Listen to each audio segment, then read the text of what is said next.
Welcome back to my channel Manila Uttarakhand.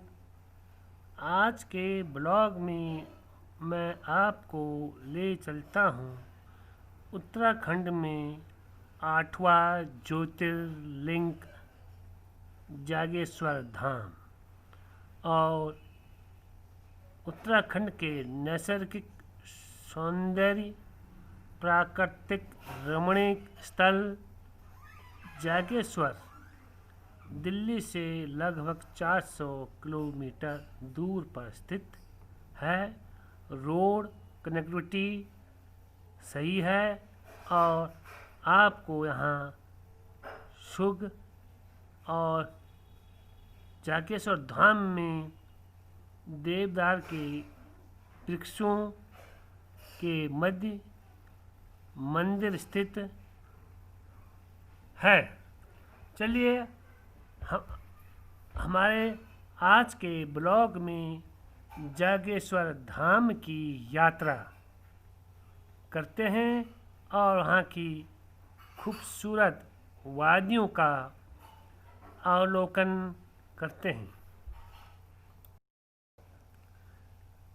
उत्तर भारत में गुप्त साम्राज्य के दौरान हिमालय की पहाड़ियों के कुमाऊं क्षेत्र में कतूरी राजा थे।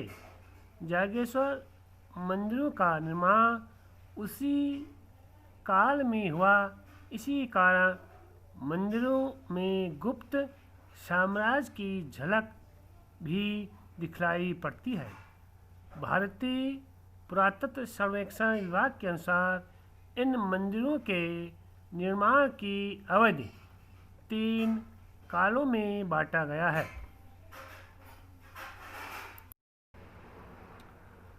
स्कंद पुराण के मानस खंड में जागेश्वर ज्योतिर्लिंग की व्याख्या की गई है। इस ज्योतिर्लिंग की बहुत ही महत्व है। यह देवदार वृक्ष के बीच में स्थित है। जागेश्वर में लगभग 124 छोटे बड़े मंदिर हैं। मंदिरों का निर्माण लकड़ी तथा सीमेंट की जगह पर पत्थरों की बड़ी बड़ी स्लैब से किया गया है। दरवाज़ों की चौखट देवी देवताओं की प्रतिमाओं से चिन्हित हैं। जागेश्वर को पुराणों में हाटकेश्वर और के नाम से भी जाना जाता है। जागेश्वर धाम के मंदिर समूह में सबसे विशाल एवं सुंदर मंदिर महामृत्युंजय महादेव जी का नाम से विख्यात है। जागेश्वर में लगभग 250 छोटे बड़े मंदिर हैं। जागेश्वर धाम के इस मंदिर में 124 मंदिरों का समूह है जो अति प्राचीन हैं। इसके 4-5 मंदिरों में रोज पूजा अर्चना होती है।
है।